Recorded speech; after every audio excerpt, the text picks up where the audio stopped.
نحمده ونصلي على رسوله الكريم أما بعد فأعوذ بالله من الشيطان الرجيم بسم الله الرحمن الرحيم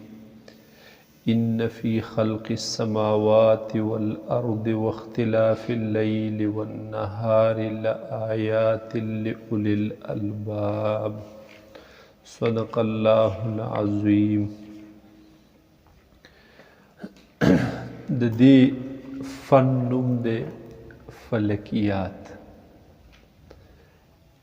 فلکیات تاسو به ویلي ایمانیات. نو ایمانیات مقتضیات د ایمان چې څه وي پوه شوې ایمان د کومو څیزونو تقاضا کوي هغې ته ایمانیات وي. لکه ایمان تقاضا د منځ کوي، ایمان تقاضا د حج کوي، ایمان تقاضا د زکات کوي، ایمان تقاضا د ښه سلوک د ښه اخلاقو کوي. دغې ټولو څیزونو ته ایمانیات ویلی کېږي. ٹھیک شو ده؟ یا په داسې الفاظو سره یې ووایي چې احوال د ایمان، حالات د ایمان، هغې ته وایي ایمانیات. فلکیات احوال د افلاکو، احوال د افلاکو. ٹھیک شو نه؟ د افلاکو چې څومره احوال دي، حالات دي، د هغې نه بحث کول او د هغې تذکره کول، نو دغې ته بیا علم فلکیات، هغې حالاتو ته فلکیات وایي او دغې حالاتو نه بحث کول دغې ته وایي علم فلکیات. پوه شوې؟ او د فلک نه مراد بیا هغه پورتني مخلوقات چې دي. پوه شوې؟ چې باغې کې بیا نور دی، سپوږمۍ ده، سیاري دي او بېشماره ستوري دي. بیا په اربونو کربونو چې مطالعه کوئ حیرانه به شئ ورته چې خدایه دا څومره لوی جهان دی پیدا کړی، څومره لوی کائنات دی پیدا کړی. داسې ستوري پکې دي چې په یو یو ستوري کې زموږ د ځمکه، سپوږمۍ او نور او دا پوره نظام شمسي چې راواخلي، نو دا نظام شمسي په یو ستوري کې دننه په اربونو پیرې راځي. دومره غټ غټ ستوري دي، په کروڑاو کروڑاو په اربونو اربونو ځمکې نورونه دا پکې دننه په یو ستوري کې راځي. چې سوره سړی مطالعه کوي، سوره ګوري، موږ چې په دې ژبه باندې وایو الله اکبر، د حقیقت نه سړی بیا خبر شي واقعي خدای ته لوی ذات دی، دومره غټ غټ مخلوقات دی پیدا کړي. د دې پوره ځمکې چې څومره لویه ځمکه خدای پیدا کړې که نه، د دې ځمکې او د یوې شګې یوه دانه د شګې راواخله، د دې دواړو په منځ کې هم یو نسبت وي که نه، چې دا ځمکه د دې شګې نه دوره ګونه غټه ده. لکه مثال په طور دلته ایک ولګوه او د چینه پورې پسې صفرونه ولګوه، او بېشماره صفرونه پسې په زرګو صفرونه پسې ولګوه، نو هم یو وخت په داسې راشي چې پته به ولګي چې دا ځمکه د دې شګې دوره ګونه غټه ده، یا دا شګه د دې ځمکې نه دوره وړه ده. نو د یوې شګې او د دې پوره ځمکې یو نسبت شته، او زموږ د دې پوره ځمکې او دا پیدا کائنات چې دی د دې اړو څه نسبت نشته. پوه شوې؟ دا شګه د دې ځمکې نه څومره وړه نه ده، لکه زموږ دا پوره ځمکه چې دا بره چې موږ ته په اسمان کې داسې ستوري څه په نظر راځي، د دې نه چې دا ځمکه ټوله څومره وړه ده. پوه شوې؟ که د دې نسبت شته، د هغې نسبت هم نشي معلومولی څومره دومره ترې وړه ده. پوه شوې؟ بیا چې سړي ته د دې مخلوقاتو په باره کې پته نه وي، مختلف قسم شبهات هغه هم ذهن ته راځي. حدیث مبارک کی دی چې یو جنتی ته الله تعالی د دې دنیا په لسچند محل ورکی په جنت کې، خدای پاک دا دومره دا به څومره جنتیان دي او د دې ځمکې په 10 چنده او هغه هم ادنا درجې جنتي ده چې هغې اعلی ته به زور او غټ ورکوي نو ذهن بیا اخلي نه دا خبره چې دا دومره لوی ځای وي د جنت نو خو پرېږده دا تا ته چې مخامخ دا ستوري او دا څیزونه ښکاري که نه که دا ته په د آدم بابا علیه السلام نه روالی تر اخري انسانه پورې او مسلمان کافر او هندو سکھ عیسائی یهودي هېڅوک هم نه ګورې هر یو له 10 ګونه ځمکې ورکوې که نه ځمکې چې څومره رقبه ده دومره رقبه په یو پسې په پټوار کې خیژې نو داسې ستوري به کې خدای پیدا کړي داسې چې یو ستوري کې به هغه زکات 40 حصه به هم پوره نه کړي چې د ټولو له یې ورکړي د مسلمان کافر هم نه کړي دومره غټ ستوري به کې هم شته چې هغه زکات هم پوره دوی هغه زکات هم ختمولی نه شي هغه 40 حصې ته هم لا نه رسېدلي او ټول انسانان به ختم شوي ټولو به خپلې خپلې حصې اخیستې پوه شوې دومره خو وسیع کائنات الله تعالی پیدا کړی او بیا سیکنډ په سیکنډ په دې کې نور هم وسعت راځي انا لموسعون داسې شته دی که نه موږ وسعت ورکوونکي یو دې کائنات له الله تعالی فرمایي اوس دا وسعت بیا په څه انداز باندې ورکوي نو راځي چې وي دا د رڼا په رفتار باندې په کائنات کې وسعت راځي او رڼا چې دا د رڼا سپیډ چې دی نو هغه په 1 سیکنډ کې 3 लाख کیلومیټر طی کوي ته چې دلته سم باتی ولګې که نه هغه ځای ته رڼا رسي نو دا سپیډ چې دی دا 3 लाख کیلومیټر پر سیکنډ دومره سپیډ دی پوه شوې پې دا سپوږمۍ ده سپوږمۍ د سطحې نه لکه بالپره دا سپوږمۍ د دې د سطحې نه چې دا رڼا را روانه شي که نه موږ ته چې دلته را رسي تقریبا په باندې سیکنډ به دې کې لګي لکه زمونږ د سپوږمۍ په منځ کې 4 لکه کیلومیټره لار ده پوه شوې چې زمونږ د نور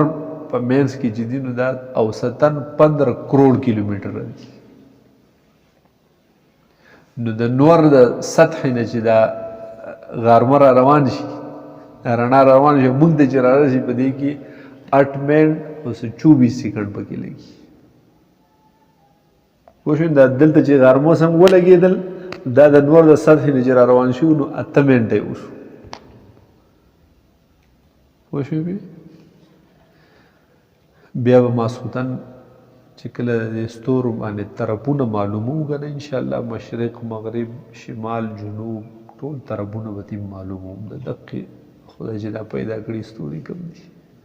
چې وریځ مریځ نه اسمان پاکي که نه دلته یو ستوری دی قطبي ستوری د هغې نه به دا طرفونه هر څه سره به د هغې نه سیټ کړو دا قطبي ستوری چې دی د ده د سطحې نه چې رڼا شروع شي او موږ ته راځي 356 سال پکې لګي پوه شوې پې چې ماسخوتن ته هغه ته وګوره دا د سپین ښکاري که نه دا سپین خو تا ته ځکه ښکاره شو چې رڼا دلته تا ته راورسېده سپینوالی که نه دغه سپینوالی د ده د سطحې نه چې شروع شوی 2024 دی او 356 د دې نه منفي کتو نه هغه تقریبا چې څه په 1600 د پاسه به راځي که نه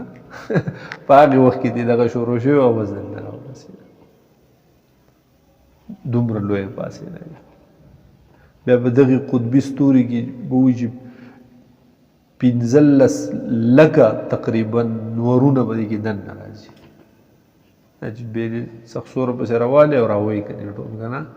نو 15 لاک نورونه به کې دننه راځي خو موږ ته دومره وړوکې ستوري ښکاري ځکه دومره فاصله یې ده لکه زمونږ د سپوږمۍ په منځ کې په باندې 1 سیکنډ فاصله ده زمونږ د نور په منځ کې 8 منټه او 24 سیکنډ فاصله ده او په دقې حساب باندې زمونږ او د دې ستوري په منځ کې 356 سال فاصله په دې کې داسې ستوري هم شته چې زمونږ او د هغه په منځ کې په لکو کلونه فاصله شته 1,00,000 کاله کې هم هغې ته ورسېدی نه شي د رڼا غرب ته چې 1,00,000 سال به دې لګي خو سپیډ به دې څومره وي 3,00,000 کیلومیټر پر سیکنډ نه به ځي چې په یو سیکنډ کې 3,00,000 کیلومیټر وی نو 1,00,000 کلونه به تېر کړي خو هغه ستوري ته به ونه رسي دغې نه اندازه وکړه چې خدای څومره لوی کائنات پیدا کړی هغه رب څومره طاقتونو قدرتونو قوتونو والا دی پوه شوې پې خبره دې پورې کوله چې په دې فلکیاتو کې به د دغې افلاکو حالات به پکې څه کوي هغه ذکر کوي پوه شوې پې او دغه بارني بره والا مخلوقات چې دي نور سپوږمۍ ستوري سیارې ستارې دقه هغه موضوع ده ٹھیک ده او غرض دی بیا یو د انګریزانو غرض یو زموږ د مسلمانانو غرض دی د هغې غرض ورته نه دی چې هغه دنیوي معلومات در معلومات حاصل کړي ٹھیک شو نه او یا نور هغه مختلف قسم هغې ته چکرې ولګي لاړ شي ورته سپوږمۍ ته لاړ شي بل ځای ته خلا ته وخیږي او نور مختلف قسمه څیزونه هغه حاصل کړي یا علمي څیزونه د پوهې څیزونه په څیزونو باندې پوهه شي یا ترې نور مفادات خپل حاصل کړي زموږ غرض ترې نه هغه ده چې موږ دا ټول څیزونه وپېژنو چې خپل رب ترې نه وپېژنو معرفت خداوندي راته حاصل شي پوه شوې پې او بل زموږ غرض ترې نه ده چې زمونږ د بعضې احکاماتو د شریعت د هغې تعلق د دې سره دی نو چې هغه حکمونه مونږ ښه علی وجه البصیرت په هغې باندې پوه شو چې دا فن راته معلوم وي نو مونږ به د مانځه اوقات هغې باندې به پوهېږو بیا وقت به بیا پېژنو چې دا فن راته معلوم وي نو موږ ته به بیا د میاشتې اسلامي میاشت کله شروع کېږي کله ختمیږي کله منځ ته شي ټول کم تاریخ دی نو په هغې باندې به ښه په بصیرت سره بیا به پې څه یو پوهه پوه شوې مونځ کوو یا مثال جومات جوړو نوی مسجد جوړو دې له قبله برابرو نو صحیح قبله به کېښودلی شو بیا پوه شوې اوس موږ د فن نه لرې نو ته وګوره چې په کلي کې چې 40 جوماتونه دي نو 40 امامان دي پکې که نه نو په 40 امامانو کې به ته یو امام داسې ونه مومې چې هغه ته به په 40 دواړو جوماتونو کې د منځونو نقشې لګېدلي که نه نو یو به پکې داسې نه وي چې هغه به په دې نقشه پوهېږي دا خو د برې نه نازله شوې نه ده هم دلته چا جوړه کړې ده که نه د هغې فن نه لرې شوی نو د سره د خپل جومات په هغه نقشه باندې هم نه پوهېږي خدای دا یې په څه طریقه باندې جوړه کړې او دا یې څنګه ترتیب یې کړی دی دا وختونه یې څنګه داسې رایستلي چې مونږ بس په پټې سترګې په نقشه ورځو ګورو او بس بانګ وایو پوه شوې بې او بیا روجه راله اختر راغی نو د هغې په حساب کتاب بیا نه پوهېږو چې یاره کومه کمیټي صحیح وي کومه غلط وي کوم څه نو که د یوې کمیټۍ تابعداري هم کوو نو بس په پټو سترګو باندې داسې هغه انده تقلید یې کوو نور په مقصد یې پوه نه وي چې دا صحیح حساب دی پوه شوې پې زمونږ غرض دی نه هغه دقه چې مونږ چې د کومو احکاماتو تعلق د دې سره دی چې هغه احکامات ښه په بصیرت سره هغه زده کړو ښه علی وجه البصیرت مونږ ته د هغې پوهه د هغې علم حاصل شي او بل د قرآن پاک په کومو آیاتونو کې یا په کومو احادیثو مبارکو کې چې د دې د برې مخلوقاتو هغه اشارتاً تذکرې راغلي نور مقصود خو د قرآن او د حدیث دا نه دي د دغې معلومات فراهم کول خو نه دي اخو اصلاح د انسان ده که نه اصلاح د نفس دپاره قرآن دی او د اصلاح د نفس دپاره احادیث دي خو ضمناً پکې بیا د مختلفو څیزونو د نور سپوږمۍ د شپې د ورځې د ستورو مختلفو څیزونو ذکر راځي که نه نو چې په هغې آیاتونو باندې کلک پوه شو په هغې احادیثو باندې ښه کلک پوه شو پوه شوې بل تاسو په مدرسو کې به ویلي ځکه اکثر کسانو پکې ښه فارغ یا مثال درجات مختلف ویلي نو دو قسم علوم وي یو وي مقصودي علوم او یو وي غیر مقصودي یا عالی علوم د منطق مبارک کې وایي آلة قانونیة داسې وایي که نه مقصودی علوم چې دي مقصودات چې زمونږ دي هغه قرآن پاک احادیث مبارکه پوه شوې بیا د دین علاوه د نور فنون نحو شوه صرف شول فلسفه شوه منطق شو یا د فلکیات شول عروض شول بل مختلف قسم اصول ادب شول ٹھیک شوله نو دا ټول عالی علوم دي داسې دي دا د دغې مقصوداتو د پیژندګلو دپاره آلات دي زموږ سره هغه واسطې دي د هغې د پیژندګلو ګویا کې د مقصوداتو دپاره دا مقدمات دي او هغه تمهیدات دي ورله نو چې په دې مقدماتو باندې پوه شوې نو په مقصود باندې به بیا هغه پوهېږي نو دا فن چې دی فلکیات دا هم په دغې عالی علومو کې راځي غیر مقصودي چې کوم وي یا هغه واسطه چې کومه وي آله چې کومه وي دا باقي علومو کې دی پوه شوې نو چې آلات در سره برابر وو نو بیا سړی خپل مقصود ته رسېږي که نه نو چې آلات نه نو بیا مقصود ته رسېدل هغه مشکل وي ته د نحوې نه قلار شه د صرفو نه قلار شه د دې منطقو نه قلار شه بل د فنونو نه قلار شه او صرف قرآن پاک ته کښېنه یا صرف احادیثو ته چې په دې باندې پوه شم نو چې یو شی صحیح زده کړې نو درې به ګډې وډې وې بیا سړی کلک زده کولی نشي بیا دا ٹھیک شو بعضې تاسو به چېرته په دې ټي ویانو په دې باندې لیدلي مختلف قسمه خلق راشي وي دا مذهبي سکالر دی او داسې داسې که نه یا هغه درسونه ورکوي یا مثال په طور نور هغه لیکچرې ورکوي یا په یونیورسټو کې یا په بل څه کې په بل څه کې نو چې دلته بیا عبارت ته شي جو پکې هم ګډې وډې ووایي یا داسې څه خبرې پکې وکړي چې هغه مناسب هغه نه وي ځکه د هغې غریب هغه مقصوداتو باندې خو خواري کړې ده خو آلات ورسره شته دی پوه شوې د هغې آلاتو نه ناخبره دی د هغې آلاتو باندې ناپوهه دی نو هغه بالکل علی وجه البصیرت بیا دی هغه مقصودات حاصلولی هغه نشي پوه شوې اوس راشه په دې فن کې دننه په دې کې بیا دوه قسمه بحثونه دي یو پکې مقصودی بحث دی او یو پکې بطور مقدمه بحث دی یا گویا کې یوه حصه چې ده د دې فلکیاتو نو هغه تمهیدات دي مقدمات دي او یوه حصه چې ده نو هغه مقصودات دي پوه شوې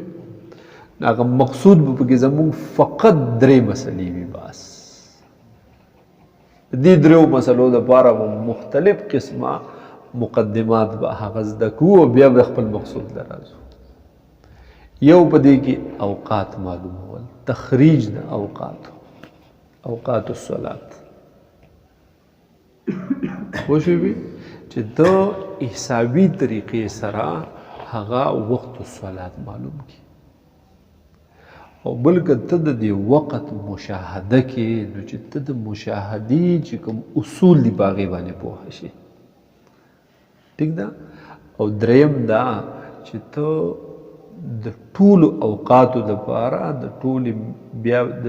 پنځه واړه اوقات پوره کال دپاره یا د میاشت دپاره د هغې پوره یو ټایم ټیبل جوړ کړي. یو وخت معلومولو په طریقه هم پوه شي او پوره کال دپاره هغه ټایم ټیبل جوړول یا نقشه جوړول په هغې باندې هم پوه شي. او که د دغه وخت چې تا په حسابي طریقه راوباسو نو دغه وخت چې ته مشاهده هم وکړي نو چې د مشاهدې په طریقه باندې هم پوه شي. او دریم دا چې دغه اوقات ته بیا په جدیدو آلاتو سره رایستل، لکه په کمپیوټر سره، په لیپټاپ سره یا په موبایل سره رایستل، چې په هغې طریقې باندې هم تخریج ته زده کړي. درې طریقې شوي که نه؟ اوس به بیا ګورئ چې ستا په دې دریو واړو طریقو سره یو وخت تا د مانځه ایستلی دی، هغه د بلکل مشاهدې هم دقه وخت تا ته ښیي، مشاهده درته هم هغه ښیي، په حسابي طریقه باندې چې د راویستو نو هم هغه وخت دی، او که په هغې نورو جدیدو آلاتو د راویستو نو هم هغه وخت دی. اوس به پې یقین وکړي چې دا وخت زما صحیح راوتلی. پوه شوې؟ نو یو مقصودي شي زمونږ په دې کې هغه تخریج د اوقات الصلات، او دویم مقصودي شي زمونږ په کې هغه تخریج د سمت قبلې، چې قبله معلومه. پوه شوې بې؟ قبله نوې جومات څوک جوړي، بس انجینیر ته یا ټیکهدار ته ووایي یا پس یو کمپاس راوړي کیدي او یو قبله ولا برابر کړي، حالانکه انتها غلطیانې به دغه کې راځي. پوه شوې بې؟ اوس په نږدو ورځو کې دوه جوماتونو قبله ما دغه کړه وکته، هغه نوي جوړول چغرزو کې، هغې له چې په هغې موبایل باندې یا په هغې موبایل کې چې کم کمپاس پای سیزونه یې دغه کړې وه، کافي فرق پکې و. پوه شوې؟ نو دغه قبله معلومول، قبله بیا د هغې د معلومولو مختلف طریقې، اول به زاویې قبله د هغې علاقې معلومه کړي په حسابي طریقه باندې، او یا زاویې قبله په حسابي طریقه نه معلومې، په د جدیدو آلاتو سره زاویې معلومه کړي، او بیا د نور په مدد سره، د نور دا غارمسۍ څه شی ودرېد هغې سوری، د دې سوري په مدد سره قبله بیا معلومول، او یا هغه د شپې د دغې ستورو په مدد سره معلومول، یا یو دایره به جوړه کړو، دایره هندیه، په دې شروقایه کې هم شته، په دې شروقایه اوله حصه چې ده نو په هغې کې ښه تفصیل سره پکې شته. نو هغه دایره هندیه هغه به ووایو او عملي مشق به یې کوو، په هغې طریقه باندې بیا قبله ځان له برابرولی شي. پوه شوې بې؟ او دریم نمبر بحث چې دی نو هغه رؤیت هلال دی، سپوږمۍ معلومول. سپوږمۍ چې ده نو دا به د لیدلو قابله کله وي. پوه شوې بې؟ چې په عامو سترګو سره به دا کله به نظر راځي، یا په نورو آلاتو په دوربین سره، مختلف ټیلیسکوپو سره به په نظر باندې په کم وخت کې راځي. او بل دا چې زه ګورم نو ګیر چاپېره او په ټول اسمان کې تماشې کوم، که نه په کم ځای چې ده نو په هغه ځای به یې ګورم. لکه مثال دی خوا نور چې پرېوځي دغه ځای کې به یې ګورو که نه، نو دقې ماښام ټایم کې یو سړي اخوا مخ کړی نو دی به سپوږمۍ وویني، دی چېرته هم نشي لیدی. نو چې په کم ځای ده په هغې ځای ده، بل ځای باندې لکه یو سپوږمۍ ده که نه، نو چې په کم ځای باندې موجوده ده نو په هغې ځای موجوده ده، په بل ځای کې که یې ګورې نو ووایي نه ووایي. اوس په کم ځای موجوده ده، لکه نن 29 بالفرض اسلامي 29 تاریخ دی، اوس لنډو ورځو کې به راشي د شعبان دا که نه، نو په 29 تاریخ باندې چې ته ګورې، اول خو به یې وګورې چې د لیدلو قابله ده و که نه، هغه پیدایش شوی دی بیا د لیدلو قابله شوې ده و که نه. نو که د لیدلو قابله وه نو اوس به یې په کوم ګوټ کې ګورې. ټیک شوله؟ نو په دې کې به راته داسې اصول بیان کړي چې دا نننۍ میاشت چې ده، دا نن چې دا 29 تاریخ دی، دا به په اسمان کې په دې ځای باندې وي هغه ځای به راته ښایي او ته چې ګورې نو ته به ورته په دې زاویې ته به ورته داسې ودرېږي داسې به ودرېږي او بیا به مخامخ چې تا ته افق ښکاري د دې نه بره به دوره ډیګرۍ باندې به بري نو دغې ځای ته به ګوري د مخکې نه به ځان ته یو لینډ سیټ کې چې زه نن ماښام سپوږمۍ سي کوم د نور چې څنګه پرېوځي نو دې ته به زه په دې انداز ودرېږم او په دغې ځای ته به بره ګورم دلته به راته په نظر راشي او بیا به راته پکې وشي دا نننۍ میاشت چې ده د دې هغه شکل به داسي د دې هغه تیرې خونګي دا به یا داسي ټیک شوله یا به داسي یا به داسي کوم طرف ته وي پوره تفصیل به یې درته ووایي په دې کې به رڼایي سوره راغلي پوهېږي بې که نه دریم نمبر مقصودي موضوع چې زمونږ ده نو هغه دا هلال ده د دې دپاره بیا مختلف د دې دریو واړو مقاصدو دپاره هغه مقاصد ثلاثه دپاره مختلف قسمه هغه تمهیدات دي د دې تمهیداتو تعلق د ریاضۍ سره هم دی د جیومټرۍ سره هم دی د دې تعلق د جغرافیې سره هم دی پوه شوې نو جغرافیه ځان یو لوی فن دی ځمکې د احوالو نه بحث کول خو ټوټل جغرافیه نه وایو به دې کې ریاضي ځان له یو لوی فن دی جیومټري ځان له یو لوی خور ور فن دی نو ټوله ریاضي او جیومټري او دا څیزونه پکې نه وایو خو چې کوم زمونږ په دې دریو مقصوداتو کې زمونږ په کار راځي هغه څیزونه به ترې نه راغلو او دې فلکیاتو په دې کتابونو کې هم ترې نه هغه مخصوص څیزونه راغلي ته به وګورې په یو سبب باندې به په یو ځای کې د ریاضۍ د یوې خبرې باسي او ورسره به د بیا د جغرافي ورسره به بیا هغه جیومټري وي ورسره ځکه د دغې فنونو نه چې دا لږې لږې نکتې ترې راغستې دي او یا لږ لږ هغه عنوانات ترې راغستې دي نو د دې خپلو مقصودات ثلاثو دپاره بطور تمهید پوه شوې بې نو دوه بحثونه به مونږ په دې کتاب کې کوو یو مقصودي بحث وي او یو بحث به وي بطور تمهید بطور مقدمه هغه بطور مقدمه بحثونه چې دي هغه کله د ریاضۍ نه وي کله به د جیومټرۍ نه وي کله به د جغرافیې نه وي کله د بل فن نه کله د بل فن نه کله د بل پوهېږي په دې خبره اول سر کې دی بیا هغه د دې تعریف موضوع او غرض بیا پکې یو بل خبره ده یو دی نظري فلکیات او یو دی عملی فلکیات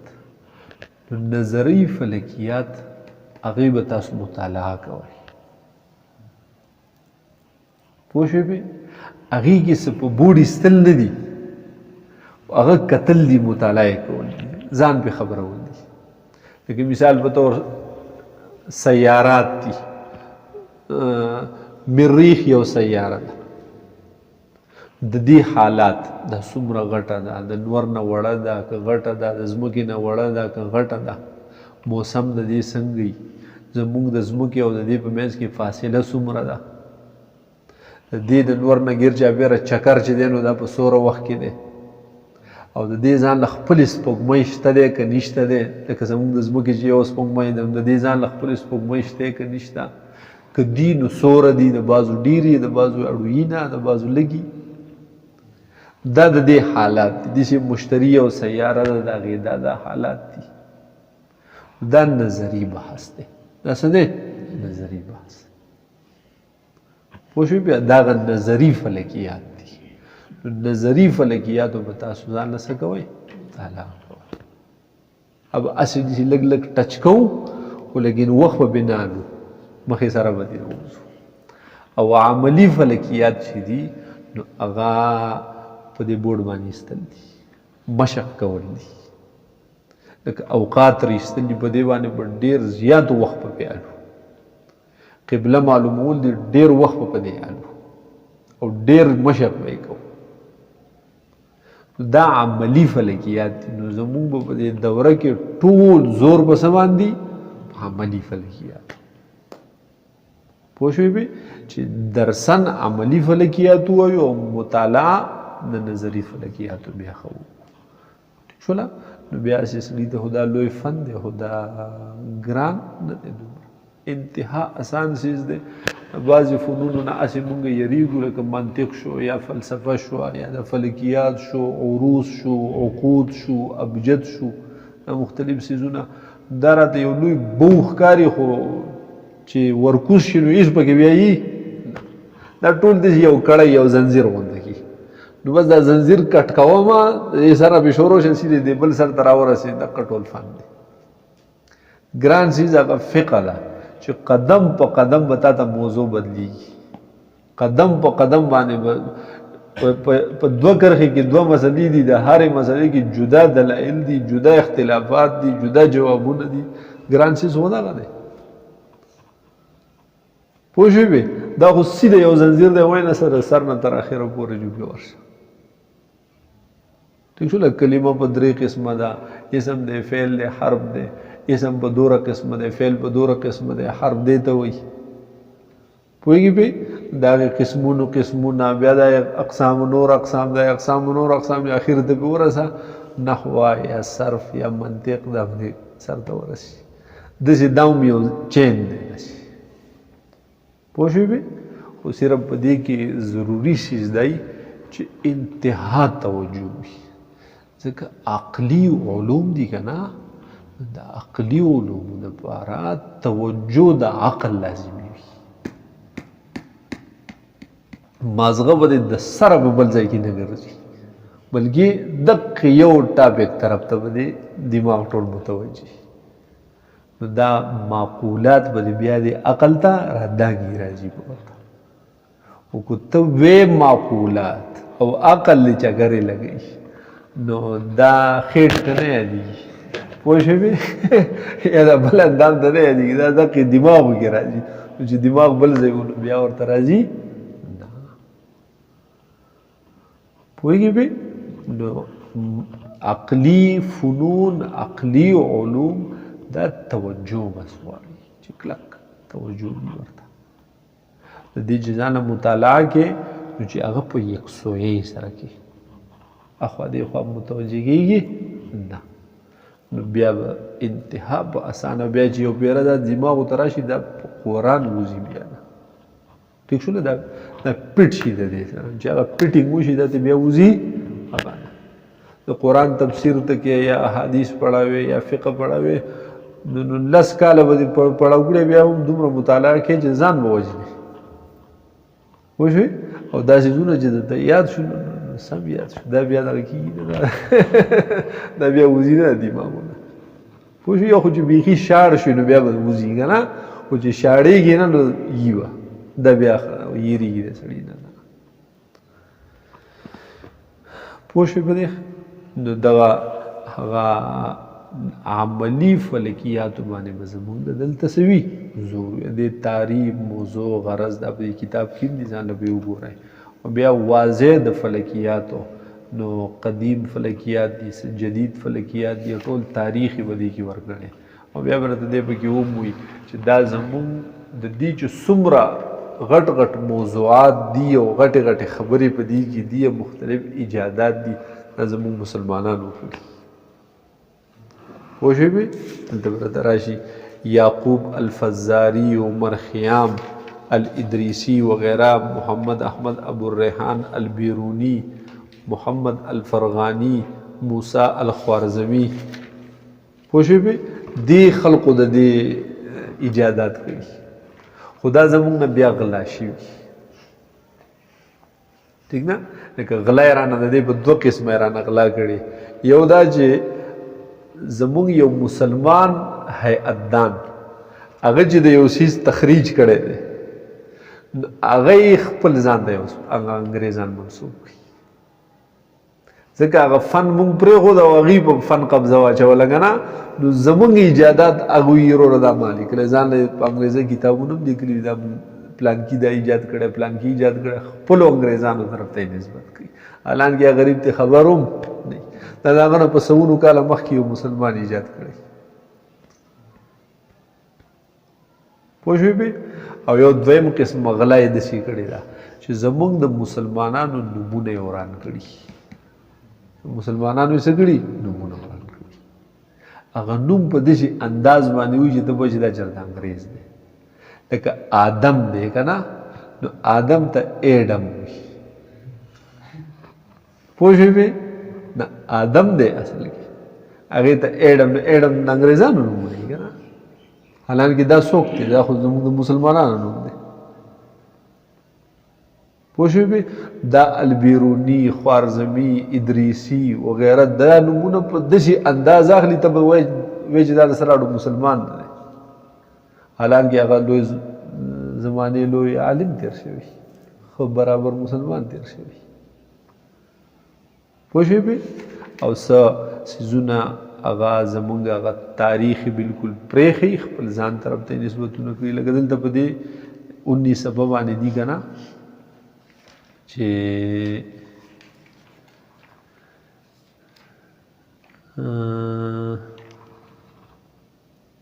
په دې 20 باندې غلط فهمی کا ازاله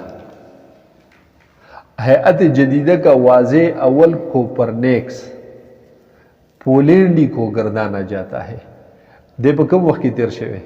1473 نه د 1543 پورې کوپرنیکس د فلکیات جدیدہ یا حیات جدیدہ د دې واضح اول ورته وي مگر حقیقت یہ ہے کہ یہ نظریہ اس سے کافی پہلے مسلمان حیاتدان ابو اسحاق ابراہیم ابن یحییٰ زرقالی 1029 نروالا تر 1087 پورے جو دربار تولیتلا اندلس سے وابستہ مسلم فلکی تھا نے کوپرنیک سے تقریباً 400 سال پہلے پیش کیا تھا اسی دی ټولې نسبت کوپرنیکس ته کوي چې حقیقت یې وګورې نه هغه کوپرنیکس لا نیکۍ پیدا نه و چې یو مسلمان دا نظریې پیش کړ پوهېږي پې داسې نور مختلف وروسته به په دې جغرافیې په بحث کې به پکې یو خبره راشي طول البلد عرض البلد چې دغه ګورو معلومه وي امریکا چې دا نو دا کولمبس دریاب کړی وه پوه شوې پې حالانکې د کولمبس هغه تاریخ چې ته وګورې چې په څه طریقه باندې امریکا دریاب شو معلومه شوه نو د هغه په تاریخ کې دا دي چې زه هلته ورسېدم اول چې دی تلی و نو د امریکې سره خواته بل ملک دی ویسټ انډیز ورته وایي په دغه برایزوم کې راځي اول هغه ویسټ انډیز ته تلی نو د هغې نه امریکا دریاب شو ټوله نو وایي چې زه هلته لاړم نو هلته د مسلمانانو عبادت خانه مسجد و مناره وه پې نو مسجد او مناره او مسلماني او مونځ او دس دا د کوم وخت نه شروع شوي زموږ حضور صلی الله علیه وسلم د وخت نه که نه نو گویږي هلته صحابه یا تابعین یا تبع تابعین څوک تلي دي خو دوی نو دا اول بیا د دریاب کړه که نه اول د مسلمانان تلي ته خو لا پته لګي چې په دې لانچ کې لاړ او په دومره سره نوکرانو دومره سره سیکیورټي وه دوره خوراک راغستی و الله ته پته ده چې صحابه په څه طریقه تلي یا هغه تابعین په کوم انداز باندې تلي تبع تابعین څنګه تلي او د کومو د ده نه لکه مثال په طور باندې 1500 کاله مخکې هغوی تلي نو 1500 کاله مخکې چې څومره آلات و 1500 کاله بعد د ځمکې اسمان فرق راځي که نه په 1500 کاله کې چې هغوی به په څه انداز باندې تلي چې هلته هغه پیغام د ایمان ور رسولی دی هلته مسلمانان پکې جوړ شوي دي جومات پکې جوړ شوی دی پوهېږي پې که نه نو د دې تاریخ نه د دې څیزونو نه چې ځان خبر کړو پته به راته ولګي چې په دې میدانونو کې زموږ مسلمانانو چې کومې کارنامې کړي دي چې اړو بل چا کړي نه دي خو اوس چې زه یو مسلمان یم چې ما ته خبره راورسېده تا ته راورسېده بل زید عمر بکر ته راورسېدله نو موږ هغه دنیادار شو، دغه خپل علوم خپل فنون نه پاتې شو، هغې خلقو پې قبضه ور واچوله، خپل ځان طرف ته نسبتونه وکړل. څه کوې ورسره؟ پوهېږي پې که نه؟ نو دا د دې مطالعه کوئ. دا بیا تاریخ دی مختلف د دې یعقوب الفزاري، عمر خیام، دوی حالات د دوی ایجادات یا دوی چې کوم کتابونه په دې فنونو کې لیکلي هغه پکې ذکر کوي. پوه شوې په دې باندې؟ یو رصدګاهو کا قیام رصدګاه، ٹھیک شو؟ رصدګاه د دوی هغه مین کوم داسې دفتر او داسې مقام چې په هغه ځای کې دوی خپل آلات پټ کړي او د هغې نه مشاهدات کوي. پوه شوې پې؟ لکه نن سبا اوس په دې موبایل دې کې وایي ناسا د دې څیز دا تحقیق وکړو، داسې او داسې مختلف قسمه ادارې دي که نه؟ دغه اداره دغې ته رصدګاه وایي. څه ورته وایي؟ رصدګاه ورته وایي.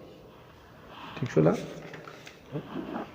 بیا به پسې دې شروع شي. دا خو هغه مختلف تاریخ و که نه؟ اوس به پسې هغه د دې خپلو مقصوداتو دپاره چې کوم تمهید ږدي، کوم مقدمات راوړي، نو د هغې تذکره به شروع شي. لکه وقفه ورته کوئ که وایو؟